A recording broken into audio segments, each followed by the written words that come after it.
ગુજરાતના સૌથી વિશાળ અને ઔદ્યોગિક રીતે પ્રગતિશીલ જિલ્લામાં આગ મુક્તિ વ્યવસ્થાને વધુ મજબૂત બનાવવાના હેતુસર Gandhidham chambers of commerce and industries દ્વારા રાજ્યના મુખ્યમંત્રી સમક્ષ ખાસ રજૂઆત કરવામાં આવી છે।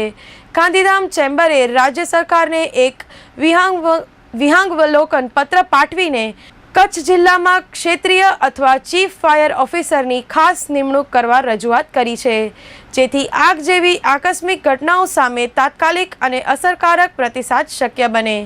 માનદ મંત્રી મહેશ તીર્થાણીએ જણાવ્યું હતું કે કચ્છ એક સરહદી જિલ્લો છે। અહીં સર્જાતી કોઈપણ અગ્નિકાંડની સ્થિતિની ગંભીર અસરો અને પરિણામો સામાજિક, ઔદ્યોગિક કે નાગરિક સ્તરે સંભવી શકે છે।